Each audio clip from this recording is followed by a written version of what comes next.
20 जून 2024 छत्रपति शिवाजी महाराज की राजधानी श्रीमान रायगढ़ के ऊपर छत्रपति शिवाजी महाराज का शिवराज्याभिषेक सोहरा था। यहाँ पर छत्रपति शिवाजी महाराज के सोहरा के अंदर सहभाग लेने के लिए महाराष्ट्र के मुख्यमंत्री, उप मुख्यमंत्री और अन्य नेतागण उपस्थित थे। लेकिन महाराष्ट्र के मुख्यमंत्री जी का स्वागत उस प्रकार से किया गया और इस स्वागत को देखकर सभी लोग हैरान थे। लेकिन इसके पीछे का कारण आखिर क्या था, इस कारण को समझने के लिए आपको इस वीडियो को अच्छे से समझना होगा, क्योंकि मुख्यमंत्री साहब हम आपको एक हिंदुत्व का चेहरा बनकर देखते हैं और आपके द्वारा 1 वर्ष पूर्व दिया गया वह वचन जो कि शायद कहीं ना कहीं भूल रहे हैं। इसी वजह से जो धारकरियों का रोष आपको श्रीमान रायगढ़ के उस राज दरबार में देखने के लिए मिला, उसके पीछे का कारण वही बताने के लिए मैं इस वीडियो को बना रहा हूं। और इस वीडियो का उद्देश्य पुनः एक बार जो आप सभी ने एक साथ आवाज में उठाया है कि विशालगढ़ मुक्ति संग्राम हमें करना है, तो इसके लिए पुनः एक बार आपके दिमाग में आखिरकार महाराष्ट्र के विशालगढ़ के पीछे हम धारकरी क्यों पड़े हुए हैं, ये बताने के लिए किया जा रहा है। तो इस वीडियो को शुरुआत से शुरू करते हैं।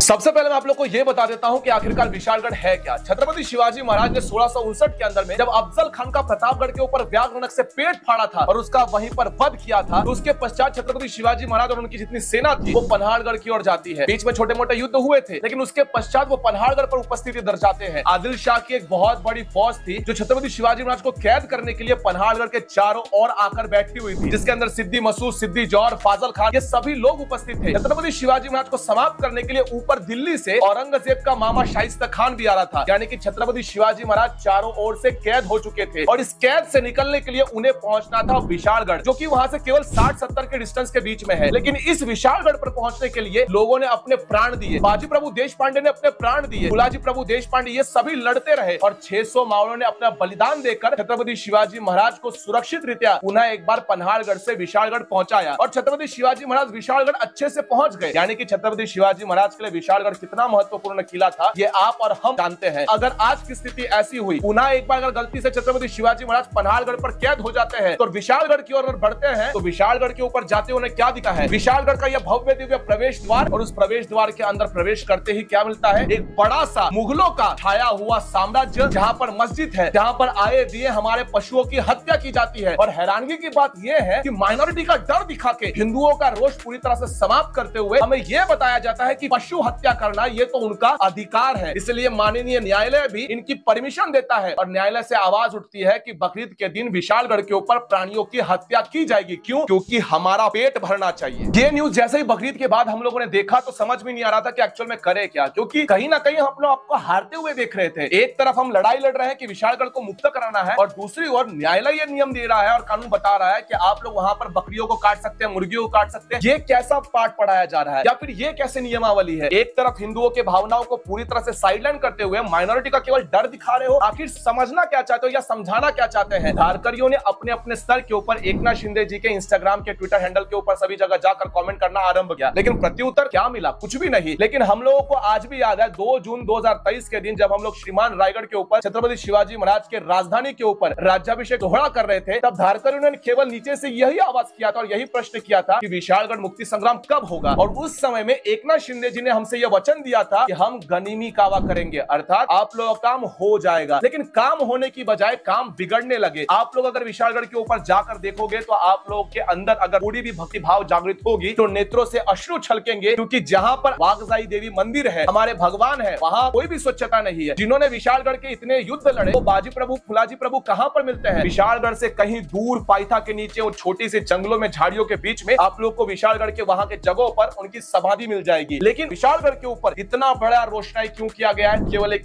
मस्जिद बनाकर रखी हुई है, दरगाह बनाकर रखा गया है, घर बनाए गए हैं, अतिक्रमण किया गया है और इस अतिक्रमण को हटाने के लिए कोई आगे आ ही नहीं रहा है। लेकिन उसके बाद भी लोगों ने अपने प्रश्न पूछना छोड़ा नहीं और आखिरकार उनका एक छोटा सा रोष आपने देखा कल श्रीमान रायगढ़ के ऊपर, जिसे देखकर मुझे लगता है कि कहीं ना कहीं आपके मन में यह प्रश्न उपस्थित हो रहा होगा कि आखिरकार ये कैसा स्वागत है। ये स्वागत इसलिए था क्योंकि उनको आपसे अपेक्षा है, हम लोगों को आपसे अपेक्षा है कि कहीं ना कहीं आप आपके द्वारा ही विशालगढ़ का मुक्त संग्राम यहाँ पर सक्सेसफुली काम होगा। अगर आपसे भी उम्मीद नहीं करेंगे तो हम वोट देते जाते समय आखिरकार अपना मुद्दा लेकर जाए क्या, क्योंकि हमारे लिए सबसे बड़ा मुद्दा यह है कि आखिरकार हमारे हिंदुत्व के लिए हमारे साथ खड़ा होता कौन है। तो मुख्यमंत्री साहब, हमारे धारकरियों की फौज ने जो आपको वहां पर प्रश्न किया, आपसे को भी आवाज उठाई, इसीलिए किया क्योंकि आपसे उन्हें थोड़ी बहुत अपेक्षा है कि आप कुछ कर सकते हैं। इसलिए उनके ऊपर कृपया करके कोई रोष ना दिखाए, अपितु ये बताए कि हाँ, आने वाले इलेक्शन के दरमियान से पहले ही आप लोगों के कानों तक विशालगढ़ मुक्ति संग्राम के लिए एक निर्णय आपकी तरफ से बाहर निकलेगा, तभी सभी धारकरियों के मन की आग जो है कम होने का प्रयास होगा। जब हम लोग बात करते हैं विशालगढ़ मुक्ति संग्राम की, तो केवल वो विशालगढ़ तक सीमित नहीं होता है। मावड़ के अंदर लोहगढ़ है, उसके पश्चात मलंगगढ़ है, सांक्षीगढ़ है, ऐसे अनेकों गढ़ है महाराज के अंदर, जो गढ़ सिर्फ और सिर्फ छत्रपति शिवाजी महाराज के हैं। और छत्रपति शिवाजी महाराज ने अपने ऐतिहासिक प्रमाण को अगर निकाल कर देखोगे तो किसी भी किले के ऊपर एक छोटी सी भी दरगाह को नहीं बनाया था। ऐसा कोई भी प्रमाण आपको कहीं पर देखने के लिए नहीं मिलता है। लेकिन लोगों के मन के अंदर यह डाल दिया गया था कि रायगढ़ के ऊपर भी मस्जिद है, लेकिन जो जीवन में कभी रायगढ़ के ऊपर गया नहीं, जो 40 वर्ष के बाद उन्हें छत्रपति शिवाजी महाराज या उनका रायगढ़ किला याद आता है, उन्होंने ऐसे झूठे इतिहास लोगों के दिमाग में डाल दिए। और इसी वजह से लोगों को लगता है कि अगर दरगाह है, मस्जिद है, तो इससे फर्क क्या पड़ता है। फर्क ये पड़ता है कि जिस जगह पर मस्जिद बन जाती है, दरगाह बन जाती है, वहां पर हिंदू अपने कार्य नहीं कर सकता और ना ही हिंदू वहां पर जा सकता है। इसीलिए वो केवल विशालगढ़ तक सीमित नहीं है, उसके पश्चात आने वाले जो किलों की यादी है वो लिस्ट आप तक अवश्य पहुंच जाएगी। तो आप लोगों से ये अवश्य बता दें कि आने वाले इलेक्शन में जिस प्रकार से कहीं ना कहीं हिंदू हितों की भावनाओं को पूरी तरह से भुला दिया गया था, वो कृपया आप ना करें, क्योंकि आपके पास केवल एक ही पर्याय है कि हिंदू वोटर्स को खुश करना। माइनॉरिटी को खुश करने के लिए आप लोग वक्फ बोर्ड को 10 करोड़ दे सकते हैं, लेकिन हिंदू जो केवल आपसे एक वचन चाहता है, अगर वो वचन आप नहीं दे सकते हैं तो ये अपेक्षा ना करिएगा कोई धारकरी आपके आगे आकर वोट देगा। आपके कोर वोटर्स है वो है हिंदू समाज, आपको केवल हिंदुत्व के ऊपर ही वोट देता है। और एक सर्वसामान्य कार्यकर्ता होने के नाते, एक सर्वसामान्य धारकरी होने के नाते, आप लोग अगर ये वीडियो को देख रहे होंगे तो आप लोगों से अनुरोध करता हूं कि आपको अगर लग रहा होगा सामान्य से व्यक्ति या सामान्य से धारकरी क्या ही कर सकता है, तो ये गलती फिर मत करिएगा, क्योंकि इससे पहले भी कई जगह पर कई लोगों ने गलती कर दी और उसके पश्चात वहां की जनता को उनका रोष का सामना करना पड़ता है, गाली सुनना पड़ता है। लेकिन जनता जानती है कि आखिरकार उनके हिंदुत्व के मुद्दे के साथ उनके साथ कैसा व्यवहार किया गया। इसीलिए कृपया करके किसी भी सर्वसामान्य धारकरी जो आपसे थोड़ी बहुत आस लगाए बैठा है, उनके विचारों को कृपया करके या उनके डिमांड को आप लोग साइडलाइन करने का प्रयास ना करें। बाकी मुद्दों के ऊपर हम लोगों ने तब तक बात ही नहीं की है। यह केवल एकमात्र मुद्दा है जिस मुद्दा को अगर आने वाले 3 महीनों के लिए आप पकड़ कर रखते हो और उसके ऊपर निर्णय निकालते हो, उसके ऊपर बात करते हो, तो ये आश्वासन भी देते हैं कि आपको वोट अवश्य ही मिल जाएगा। लेकिन ये वोट तभी मिलेगा जब हिंदू हित की बात की जाएगी। और विशालगढ़ के ऊपर जो भी मेरे महाराष्ट्र के बाहर के लोग हैं, जितने भी लोग देख रहे होंगे, आप अपने आस पड़ोस जाकर देखिए। अगर आपके आस पड़ोस किसी भी देवी स्थान के ऊपर एक छोटी सी या छोटी मजार भी बनाई गई हो, तो तुरंत वहां का वीडियो बनाकर अपने आस पड़ोस के जगह के ऊपर जो कार्यकारी अधिकारी है उनको जाकर भेजे, उनसे वहां की जगह की जानकारी निकाले और उनसे प्रश्न करे कि इंफॉर्मेशन एक्ट के तहत ये कब बनाया गया, क्यों बनाया गया और किसने बनाया गया। इल्लीगल है तो तुरंत तुड़वाने के लिए कार्रवाई आरंभ करे, नहीं तो ऐसे ही विशालगढ़ मुक्ति संग्राम के लिए बार बार हमें केसेस